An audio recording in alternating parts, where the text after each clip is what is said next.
Alliance নহলেও আমি আমাৰ তৰফৰ পৰা আমি ৰেডি হৈ আছো যে নিৰ্বাচনটো আমি অকলৈ খেলিবলৈ ৰাজনৈতিক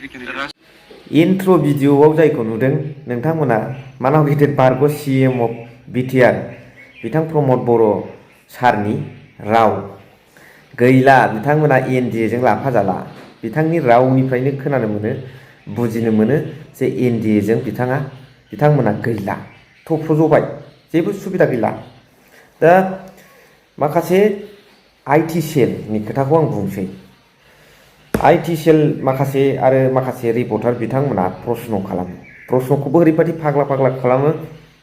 हाथाय गैयै सिंह बै समाव होननाया हाग्रामा महिलारी सारखौ बे खोथाखौनो लाबोफिननानै मालाबा हाग्रामा महिलारी सारखौ फ्लट खालामनाय बादि कुइसन सोङो दा बिथाङाथ' एन्सारा थिगैनो डाइरेक्ट मोनसेल'खा नङा होमबा रायजो राजाफोर जे बबे सिंहनाव हाथाय गैया बेखौ थांनानै नायहैथों बिथांमोना अरख्लाब जाहैना माहि खाथियाव थांनो हाया डाइरेक्ट एन्सार होखायो हाग्रामा महिलारी सारा थिगैनो जादों जाहाथे सोंग्राफ्राबो बबेबा मोनसेखौ बुरखांफिननानै सोंनो नाङा आरो दिनैनि थारिखआव UPPL दोलो होनोब्ला साथाम साब्रैसो IT सेल दङ बे IT सेलफ्राल' UPPL दोलोनि खोथाखौ लाबोबाय थायो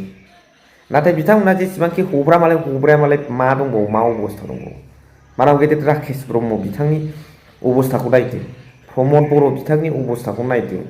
माखासे साननि उनाव UPPL दोलोनि लिडारफोरनि खारनायखौ नुनो मोनसिगोन नोंथांमोना बेफोर खोथाया सिरियालि जाबोनो थांगासिनो दं UPPL दलरफोरा किसुमान दिনত पिছত ডাঙৰ নেতাসকলে UPPL দলৰপৰা পলাই যোৱাটো আপোনালোকে মিডিয়াত দেখিবলৈ পাব আৰু বেছি দিন নাই অতি সোনকালে এই খবৰটো মোৰ ভিডিঅ'ৰ দ্বাৰা আপোনালোকে পাই যাব आरामसे वेट কৰি থাকক চিন্তা নাই मोनगोन नोंथांमोना बे खोथा दा दिनै IT सेल बिथांमोनाल' हब्राबाय थायो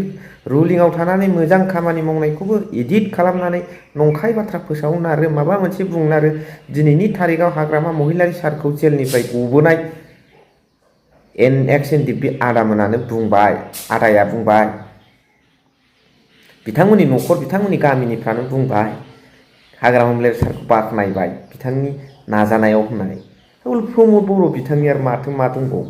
नोङो बे जानला मोनला खोथा बुंनानै IT सेलफोरनि हब्राबाय थानाय UPPL खौ गोदो खाथारनाय बे नावखौ थिखोबाय थानो नागिरनाय जाथारैखौनो हब्रानानै बुंनानै रायजोफोरखौ गोनो गोथो खालामबाय थानाय आरो सोर थोबावलाय मा रायजो राजाफ्रालाय सिथाबबावनांगौ जाखो नेताफ्रानो सासेबो गैलाबा दा बे IT सेल सानै साथाम बिथांमोना थाबाय थाथों बिदि बुंग्राबो थानांगौ बुंथों नाथाय अबस्थायानो जेबो गैला UPPL दলৰ অৱস্থা আজিৰ টাইমত একো নাই তেখেতসকলে যি ষ্টেবিলিটি তেখেতসকলৰ দলৰ মাজত থাকিব লাগে এই ষ্টেবিলিটিটো এতিয়া নাইকিয়া হৈ গ'ল আৰু কোনো দিন ভৱিষ্যত আপলিফমেণ্ট হ'ব নোৱাৰিব UPPL দলে এইটো কথা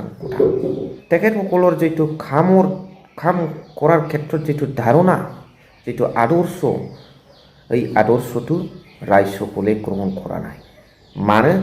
मानोना प्रमद बर' बिथांमोना थगायनायाव एक्सपार्ट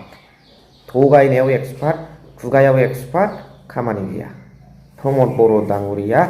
मुखते एक्सपार्ट कामत नाय एको काम करिब पारा नाय निजर शासन कालत अनुरोध करिलेও प्रमद बर' डांगरिया एथाव गेस्ट हाउस बनाब पारा नाय आसुरित खोथाया बेनो दा बिथांमोना NDA जोंबो जोगार जाबाय रायजो राजाजोंबो जोगार जाबाय बे खोथाखौ प्रमद बर' बिथांनि खुगानिफ्राय दिनै नायनानै ला रायजो राजाफोर नायनानै ला खोनासंनो मोनगोन नोंथांमोना जोबनायाव कमेन्ट हरबानो जाबाय राजनৈতিক দলৰ কামটোৱে হৈছে নিৰ্বাচনৰ কাৰণে সদায় প্ৰস্তুতি থাকিব লাগে নিৰ্বাচন নেখেলিতো ৰাজনীতি দলে নহব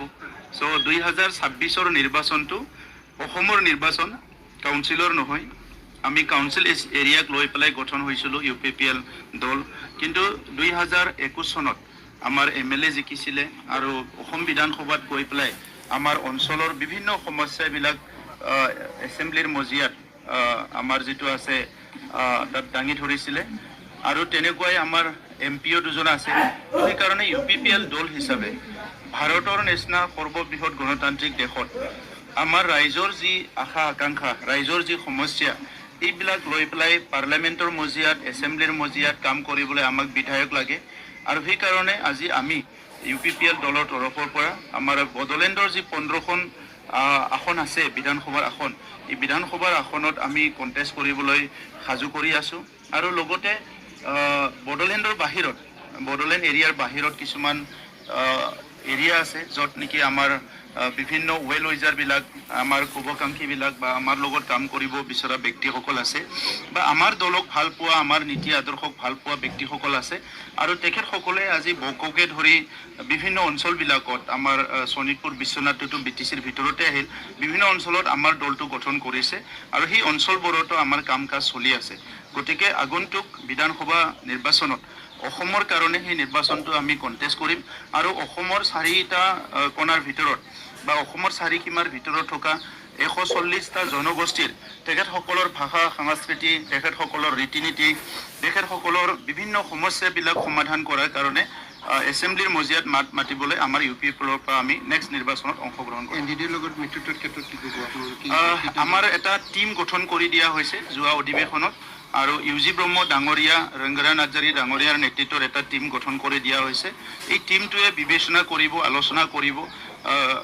কোন দলৰ লগত আমাৰ নীতি আদৰ্শ মিলে আৰু তেখেতসকলেও আমাক এপ্ৰ'চ কৰি আছে কিছুমানে কাৰ আমাৰ লগত মিলিব এই মনে মিলা আৰু নীতি আদৰ্শ মিলা টিমৰ লগত হয়তো এলায়েন্স হ'ব পাৰে আৰু এলায়েন্স নহ'লেও আমি আমাৰ তৰফৰ পৰা আমি ৰেডি হৈ আছোঁ যে নিৰ্বাচনটো আমি অকলে খেলিবলৈ যিখিনি আমাক শক্তি লাগে যিখিনি আমাক কাম লাগে যিখিনি আমি আমাৰ এজেণ্ডা থাকিব লাগে এই এজেণ্ডাবিলাক অলৰেডি তৈয়াৰ হৈ গৈছে বিজেপিৰ লগত মিত্ৰতা এতিয়ালৈকেতো মিত্ৰতা চলি আছে যিহেতু এছেম্বলি চলি আছে আমি হয়তো নেক্সট সপ্তাহৰ ভিতৰত এই সপ্তাহৰ ভিতৰতে বিভিন্ন আলোচনা বিলোচনা কৰি ইয়াৰ ওপৰত এটা সিদ্ধান্ত ল'ম So thank you very much for watching. Labra.